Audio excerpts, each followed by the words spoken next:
All right, you guys ready?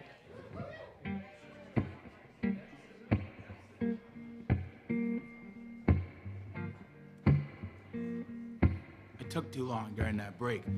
And there's another show happening after this one, so I'm gonna play the songs really fast. Just kidding.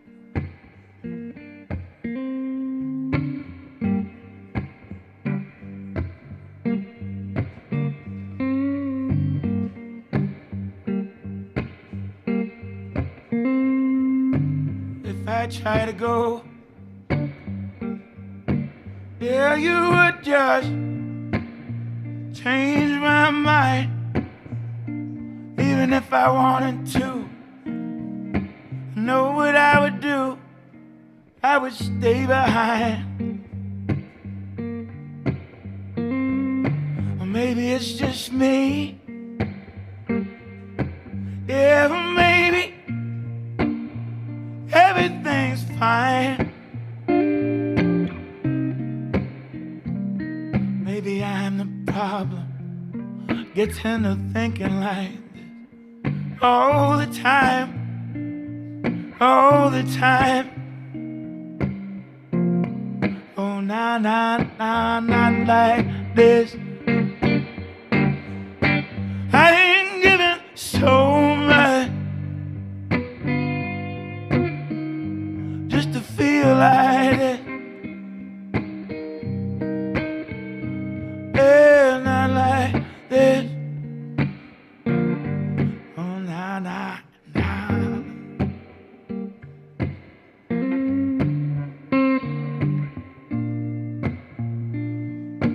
Things don't always just all work out. When you come home in the evening, you give me something to talk about. Like having dreams you wanna share with somebody. Like having love, wanting to care for somebody. Like the life that you wanted that doesn't exist, because you can't live it when you're living like this. No, no, no, not like this.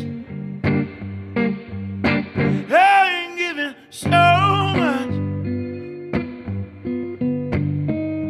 just to feel like this. Hey, oh, not like this.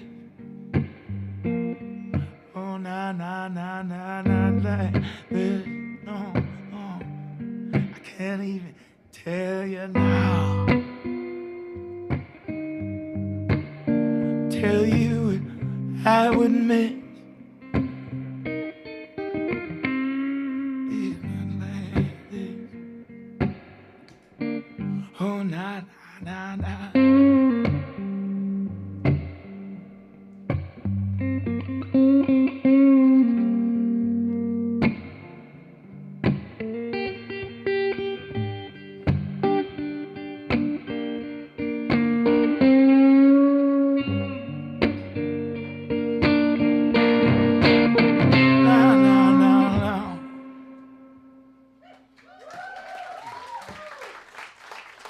Thank you.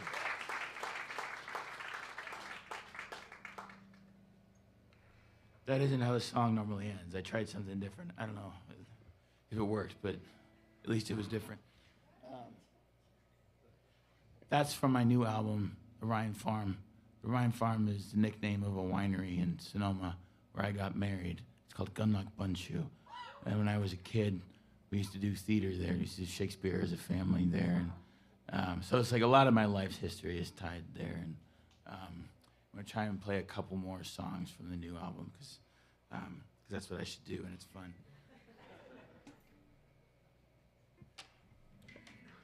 I struggle with writer's block a lot, which is, it sucks more than I think some people realize. It's not just frustrating, it's like kind of painful to be like, I'm a songwriter, and I haven't written a song in a year. And so I spent a lot of my life like trying to figure out how to get past that.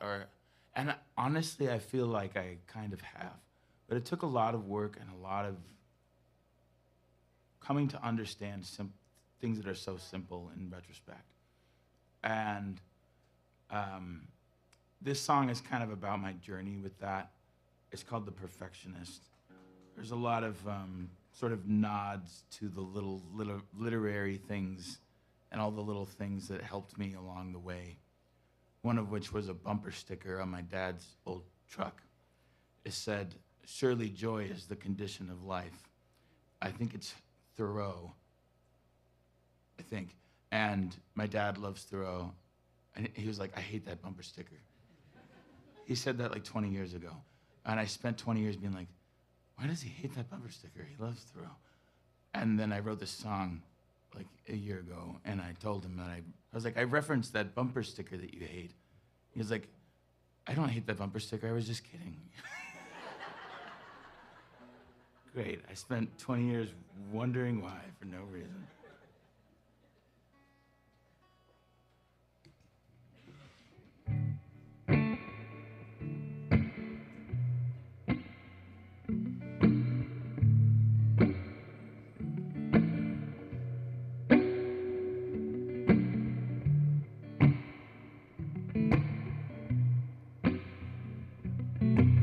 For so many years, now I've been silent. I couldn't speak for fear I would not speak right. Till the feeling, like a restless storm so violent, brings you to a point where you no longer fight it. You no longer, you no longer,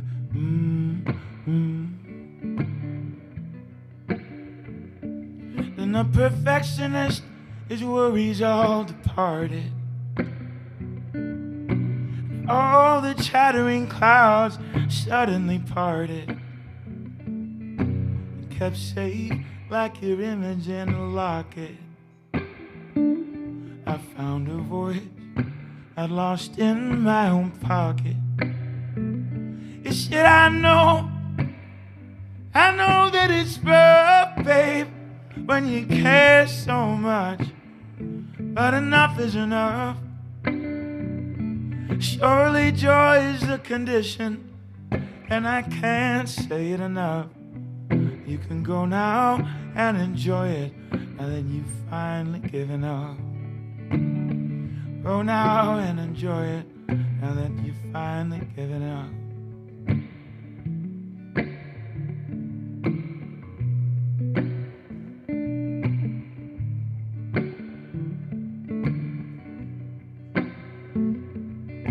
I combed the beach, searching for my great piece of art.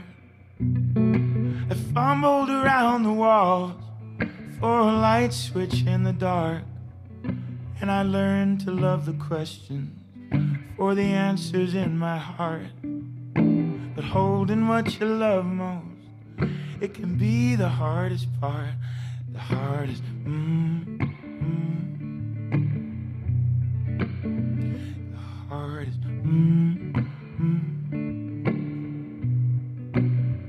I said, I know that it's rough, babe, when you care so much, but enough is enough. I said, I know that it's rough, babe, when you care so much, but enough is enough. Surely joy is a condition, and I can't say it enough. That you can go now and enjoy it, now that you've finally given up. Go now and enjoy it, now that you've finally given up. Go now and enjoy it, now that you've finally given up.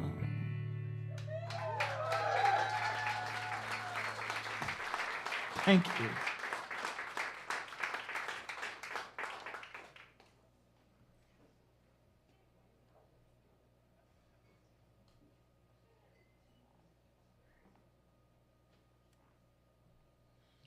All right, screw it. I'm going to keep playing songs from the Ryan Farm because that feels good right now. I mentioned Shakespeare as a family. My brother is a Shakespearean actor. That's what he does for a living. He's a really fascinating guy. His name is Aiden O'Reilly. And he's legally blind. He had cancer as a baby and lost his right eye. And he sees about 30% out of the other one. And when we were kids, he was like this child prodigy. He was born to do what he does. When we were kids, little boys, playing with our Playmobil, all of mine would be like killing each other. And he was doing a production of La Boheme with Playmobil. And he went on to go to the Royal Academy of Dramatic Arts in London, which is like their Juilliard, basically. And no big deal. Anyway, he's amazing. And he travels around the country working seasonally for different repertory Shakespeare companies. And a couple years ago, I was playing this festival in the middle of nowhere in Utah. And it's called the Fort Desolation Music Festival. It's very appropriately named. It's literally in the middle of nowhere. And Aiden called me, and he's like, "I'm here too." And I was like, why are you in the middle of nowhere in Utah? And he said, Mormon people love Shakespeare. I was like, why do Mormon people love Shakespeare? And he said, "This is something they're allowed to do." I was like, oh, that makes a lot of sense. So I went and played this festival. It's so beautiful. It's out like between these two bluffs in the desert. The ground is this fiery red color. The sky has this dark blue storm in it all weekend, and shooting lightning bolts everywhere, and everybody's dancing in the rain in the desert. And I was like, this is beautiful. I'm supposed to write a song right now. And I was missing home, as I always do. It takes me about 5 minutes of getting in the car before I start missing my wife and my little boy. And so I was excited I rented a shitty little car, and I was excited to just get on the road and not just see a familiar face, but see my brother. And so I wrote this song about the whole experience. It's called Lightning Gonna Catch Me Here.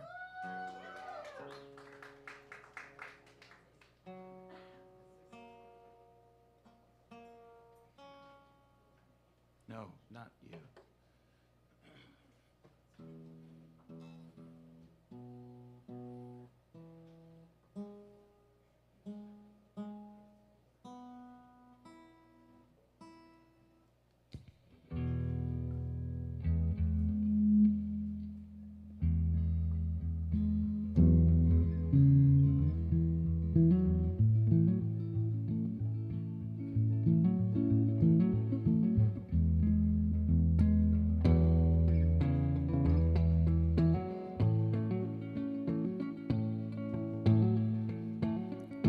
The red sand is bursting where the raindrops hit. My skin is burning like I was sleeping on a spit. And every barroom from here to St. George has shut its doors.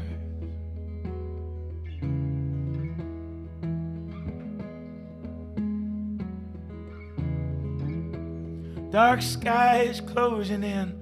Desert floors a glowing ember, and the wind is kicking up just like a drinker's temper. And every cloud in heaven is gathered round to shoot me down.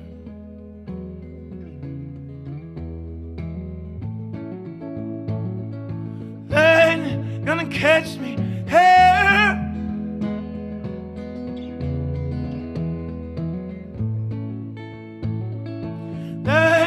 Gonna catch me, hell no.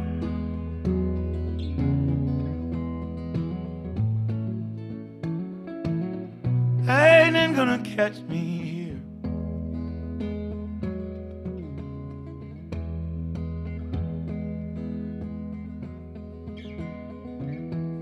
But I'm going to see my brother.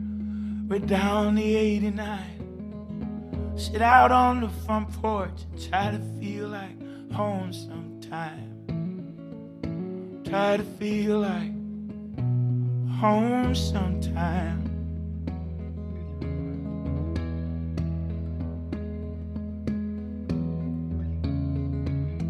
'Cause I wasn't built for traveling, just wear traveling shoes.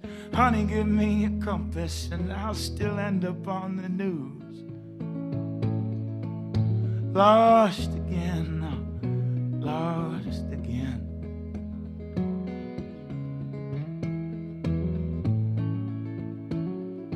Lightning gonna catch me, hell no.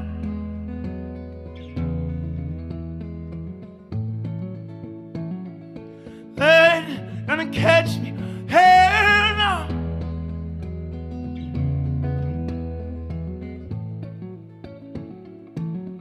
Lightning gonna catch me here.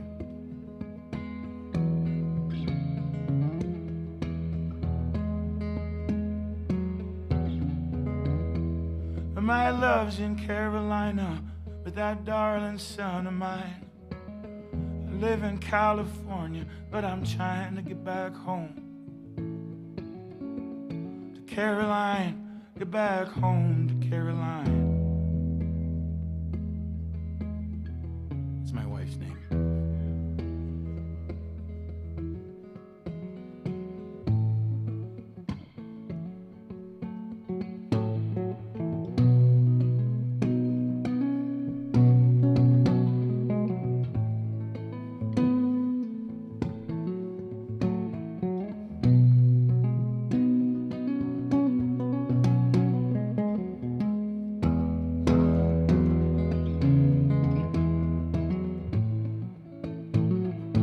Lightning gonna catch me, hell no.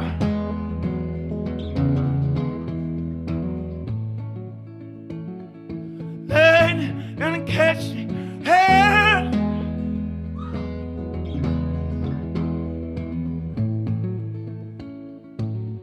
Lightning gonna catch me here.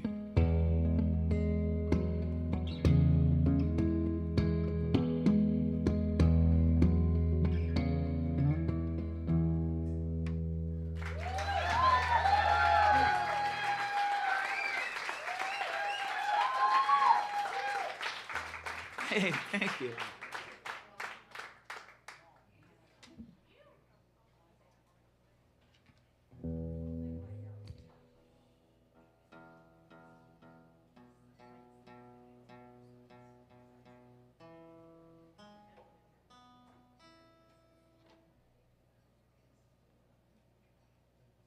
Oh, I know what I'm playing. Okay.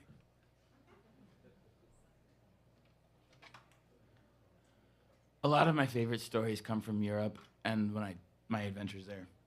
And I always kind of feel like that friend that just went to Europe and tells you all the had to be there stories. But it's not my fault that they happened in Europe. So I was in Switzerland.